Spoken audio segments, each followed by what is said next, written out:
Hey, veterans and families, it's Craig here from Royal Rock Counseling and Consulting, and welcome to our featured topic for the month of November: 30 VA claims in 30 days. And make sure to mark your calendars because on November the 11th, I'm going live right here on this channel to answer frequently asked questions about VA claims and conditions across the web. To make sure you're fully equipped, I'm going to offer two resources that I use with veterans every day. The first resource that I'm going to offer is the three-stage VA claim playbook, your step-by-step guide to understanding, organizing, and strengthening your claim.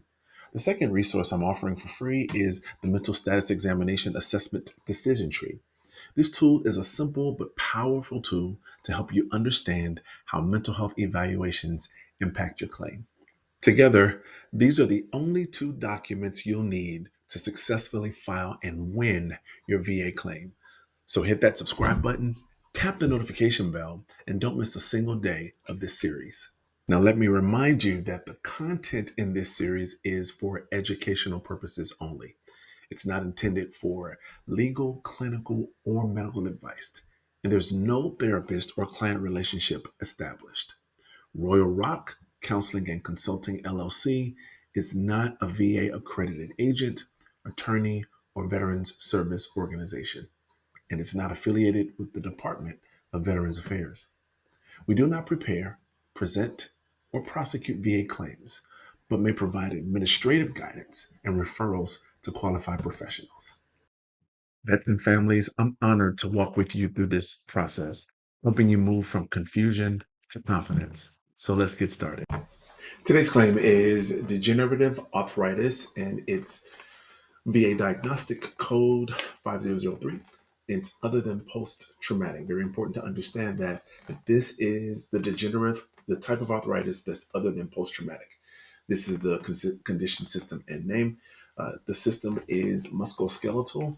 The official name is degenerative arthritis, osteoarthritis, not due to trauma. Now, it might seem surprising, but this is something that a lot of veterans face: degenerative arthritis, arthritis of the knees, the joints, the bones, those kinds of things, whether it be knees, arthritis of the elbow. This is something that can be service connected, and it's something that a lot of veterans face. It applies when the x-ray evidence shows degenerative changes in the joints, and the condition does not stem from trauma or post-traumatic arthritis. If it's post-traumatic arthritis, they would use Diagnostic Code 5010. So this is separate from post-traumatic arthritis. It's degenerative arthritis. Now, before we get into some of the specifics and how the VA considers degenerative arthritis on the rating scale, I thought it was interesting that this is the first claim that we're doing because degenerative arthritis is something that I'm rated for. And just to show you how something can still be rated after a long period of time, degenerative arthritis is something that I was rated for close to 20 years after I actually contracted it early in my days in the Marine Corps, through some stress of the joint, and then later on, I didn't retire until 2018. And they did X-rays and found that there had been some degenerative arthritis. So I'm saying that to say, hey, listen, file that claim. It's never too late. You don't know what the X-rays will show. Um, it could very well be that they show a condition that has been festering for a long time. So make sure you file that claim if you're considering whether or not you should. If limitation of motion is non-compensable under the joint-specific code, 10% for one or more major joints or 2 plus minor joint groups with confirmed limitation, even if non-compensable. If no limitation of motion, there is X-ray evidence of arthritis in 2 or more major joints or minor joint groups. The 10% rating if no occasional incapacitating exacerbations, 20% rating with occasional incapacitating exacerbations. Very important to understand these two aspects, okay? If it's not compensable under the joint specific code, then it'll be 10% for one or major joints and 2 plus minor joint groups. Okay, like this, all of this is dependent upon those exercises that they have you do in the CMP exam what they see visually, what they see in your record, if there have been complaints, if there's some type of event, injury, or illness, they are going to test based on that. And then, of course, there's x-ray evidence that they will test on as well. Those are all the things that determine what your percentage points will be, or your percentages will be for those specific conditions of degenerative arthritis.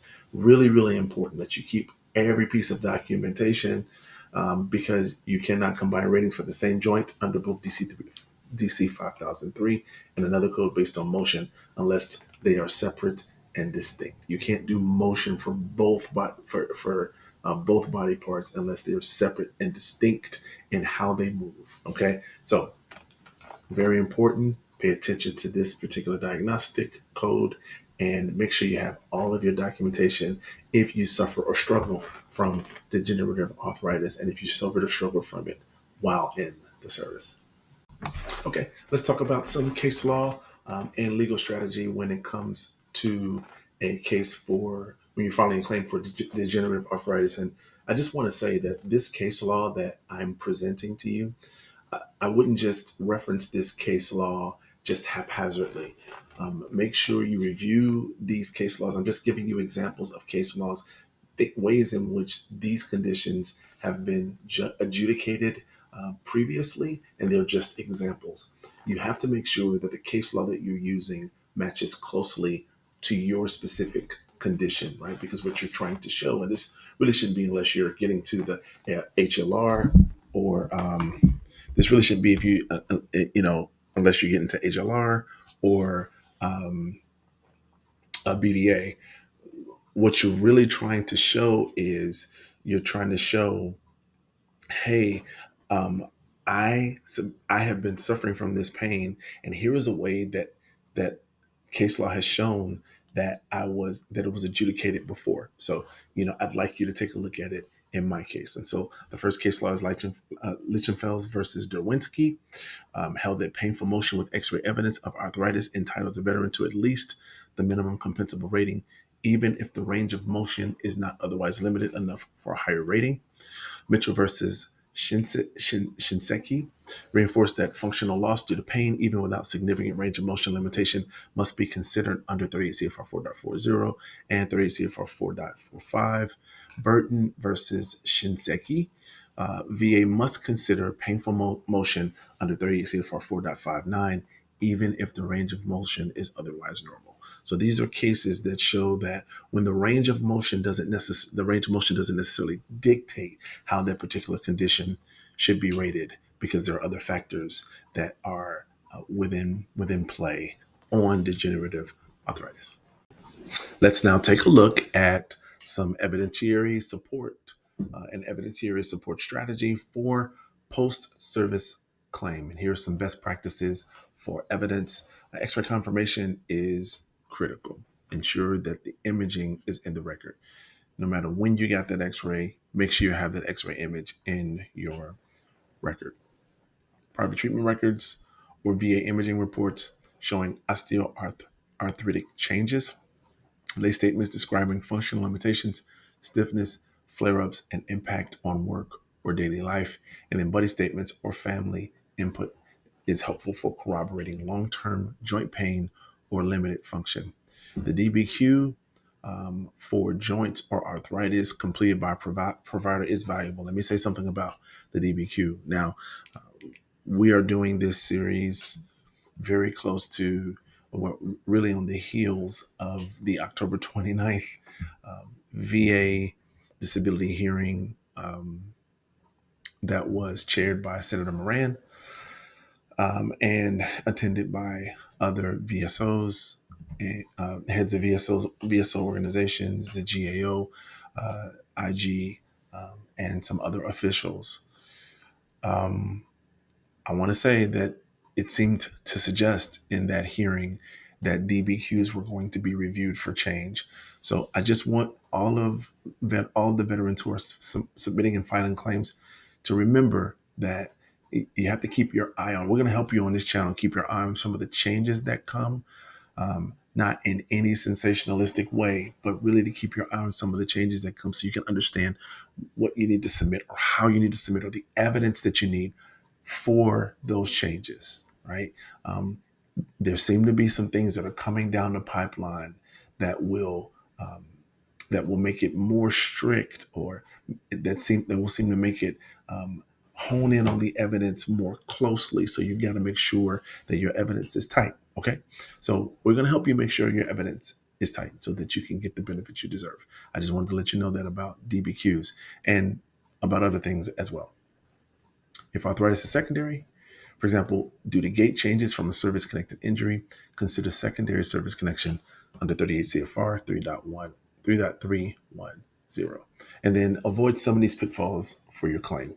Claims without imaging may be denied due to lack of objective evidence, and then mislabeling degenerative arthritis as post-traumatic if there's no documented trauma in service may lead to a misapplication of DC 5010 instead of 5003. We talked about that before. You've got to make sure that it's a qualified professional and they know what they're doing and that the tests show match the diagnosis, okay? Or else it'll be mislabeled degenerative arthritis when it's actually something else.